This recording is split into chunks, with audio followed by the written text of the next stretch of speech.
kepada junjungan kita Nabi Abu Muhammad Sallallahu Alaihi Wasallam yang pada saudaranya syafaatnya di yaumil kiamah. Baik ibu-ibu semuanya, perkenalkan nama saya Hafiz Nadia, saya dari Universitas Muhammad Kudus. Di sini kami akan melakukan pendidikan kesehatan mengenai dampak dan cara menangani anak ADHD. Nah, ibu-ibu semuanya, di sini kami akan membutuhkan waktu kurang lebih 10-15 menit, di mana nanti ada sesi pertanyaan. Nah, baik ibu-ibu semuanya, nanti materi ini akan dijelaskan oleh teman saya, yaitu Mbak Sofiana. Kepada Mbak Sofiana, saya persilakan.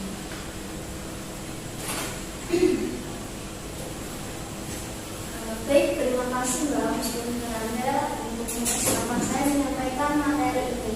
Sebenarnya di sini saya menyampaikan mengenai pendidikan kesehatan mengenai kasus penyakit mental. Nah, di sini saya mengambilnya penyakit yaitu ADHD. Sebelumnya ibu-ibu semuanya di sini apakah sudah tahu apa sih ADHD itu? Belum ya. Nanti kita akan bahas satu persatu apa sih itu ADHD. Karena di sini ibu-ibu sama sekali belum tahu ya apa sih ADHD. Jadi kita mulai saja untuk pembahasannya. Kebetulan di sini ibu-ibu sudah pada punya anak atau belum? Alhamdulillah. Alhamdulillah. Pasti ada struggle atau kesusahan tersendiri ya dalam merawat anaknya ya. Baik. Nah, di sini ada ADHD. Nah, ADHD itu apa? ADHD itu Attention Deficit Hyperactivity Disorder, di mana merupakan salah satu penyakit kasus mental di mana pada anak itu terjadi gangguan dalam perilakunya. Biasanya ditandai adanya gangguan pemusatan perhatian, pembicaraan yang lepas kontrol, dan perilaku yang hiperaktif. Jadi di sini anak itu lebih susah dalam berkonsentrasi, kemudian juga dia aktivitasnya lebih aktif dari anak-anak biasanya. Dia itu cenderung biasanya tanpa kita sadari itu melakukan aktivitas yang tidak dilakukan oleh teman seumurannya. Dia juga kadang itu sering menyendiri, tidak bergabung dengan teman-teman seperumurannya. Nah, pada anak ADHD sendiri itu biasanya resiko lebih tinggi, 3 kali lebih besar itu terjadi pada anak laki-laki. Sedangkan anak perempuan itu resikonya terjadi ADHD itu lebih rendah. ADHD itu paling sering memang terjadi pada anak-anak, meskipun terkadang juga orang dewasa dapat beresiko ADHD.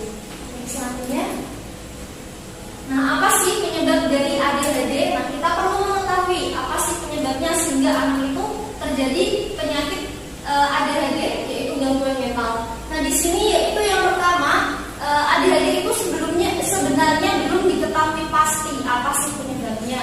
Namun di sini ada beberapa, seperti misal bayi itu lahir prematur, itu juga dapat beresiko ADHD, karena pasti prematur itu kan ada beberapa gangguan dalam pertumbuhan dan perkembangan dalam tubuhnya.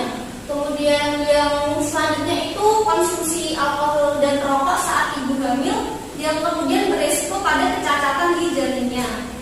Selanjutnya ada terpapar timah dalam kadar tinggi, dan juga ada kerusakan otak. Nah, kerusakan otak ini di sini itu salah satunya yaitu kelainan dalam anatomi otak anak. Nah, di sini biasanya anak-anak yang didiagnosis dengan ADHD itu punya fungsi otak yang berbeda daripada anak-anak yang lain.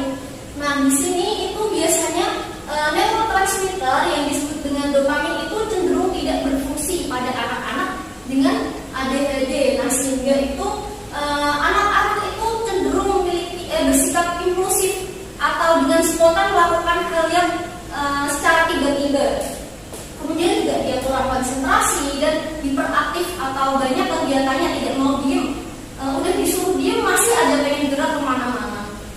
Kemudian ada yang kedua itu genetik. Nah, ini faktor yang paling pasti jadi penyebab penyakit ADHD. Nah, genetik ini diyakini itu menjadi salah satu penyebab anak ADHD. Bisa jadi sebelumnya ada keturunan yang memiliki ADHD sehingga anak juga beresiko terjadi ADHD, mungkin dari neneknya atau mungkin pamannya itu sudah memiliki ADHD juga anak tersebut dapat beresiko. Oke, selanjutnya. Nah, ini ada beberapa tanda gejala dari ADHD. Yang pertama itu tidak fokus. Jadi anak itu kesulitan dalam berfokus pada sesuatu. Kemudian yang kedua ada sulit untuk dikendalikan. Pengennya itu gerak mulu dan disuruh diem masih tetap aja pengen kemana-mana. Kemudian ada impulsif, dia itu melakukan sesuatu secara tiba-tiba, tidak memikirkan apa dampak ke belakangnya. Kemudian ada menentang. Nah, cenderung bersikap menentang, jadi udah dikasih tahu masih aja ngeyel orangnya. Kemudian ada destruktif atau bersifat merusak, dia itu cenderung mudah merusak barang-barang di sekitarnya, mungkin secara tiba-tiba dibanting atau mungkin mendorong temannya tanpa sengaja, itu juga bisa. Kemudian tidak kenal lelah, jadi dia terus saja berkegiatan sehari-hari gak mau diam. Kemudian juga tidak sabar dan usil. Nah, ini ada beberapa dampak dari ADHD. Dampak yang pertama itu ada pengaruh terhadap pendidikannya, ada pengaruh pada perilakunya, serta ada pengaruh terhadap aspek sosialnya. Kita bahas satu persatu. Di sini, next. Oke, di sini pada pendidikan itu biasanya dampak pada pendidikan itu biasanya anak itu cenderung kurang berprestasi. Jadi bisa kita lihat bagaimana kesehariannya dalam dunia pendidikannya itu bagaimana. Kemudian cenderung mengabaikan tugas, sudah dikasih tugas tapi tidak mau mengerjakan. Kemudian juga cenderung sulit dalam berfokus karena dia juga akan kesulitan dalam mengerjakan tugas. Selanjutnya ada menghindari teman. Terus motivasinya juga rendah dalam belajar, dia cenderung malas. Kemudian juga ada mengabaikan instruksi atau perintah-perintah dari orang lain. Oke, selanjutnya.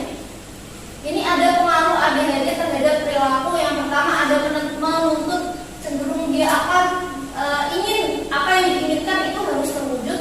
Kemudian juga mudah frustasi. Kemudian dia juga tidak tenang atau sering gelisah. Selanjutnya juga lebih banyak bicara.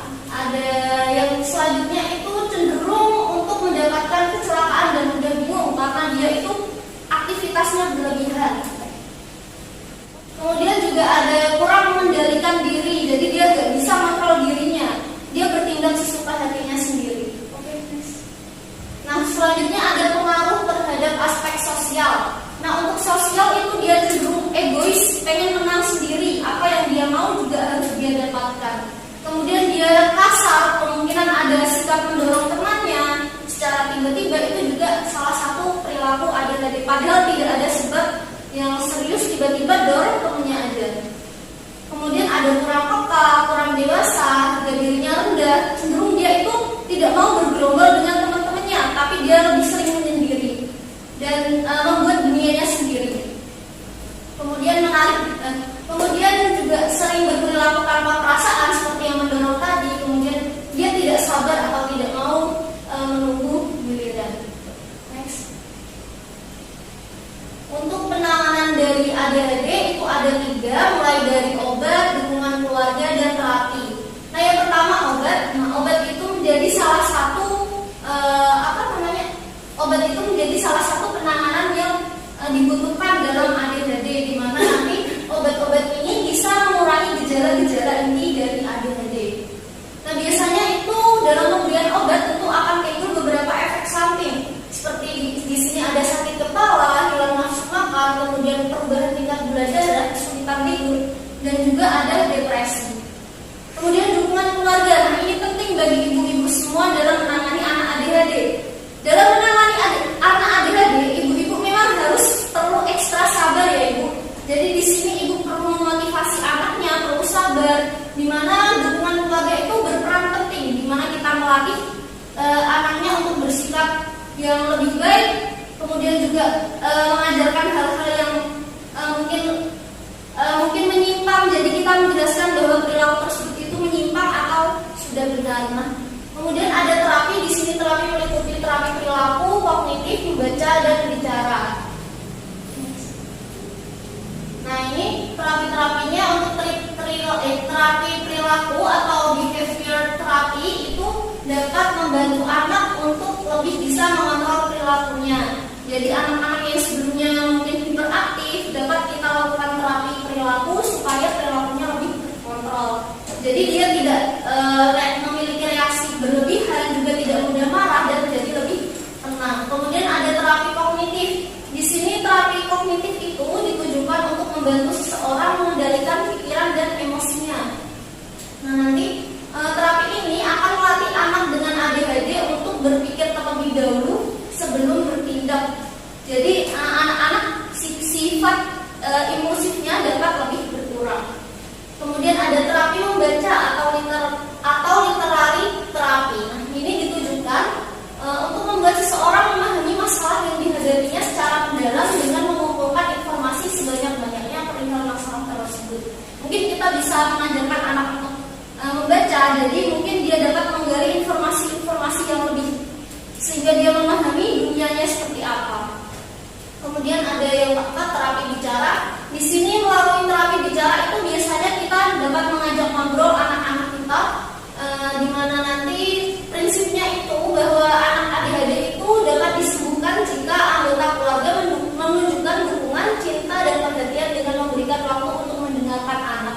Jadi kasih sayang kita kepada anak-anak itu penting sekali untuk menangani anak-anak ADHD ini. Kita perlu sabar, ekstra sabar. Jadi anak-anak nanti pasti akan paham sehingga nanti anak-anak tersebut dapat segera pulih dalam masalahnya.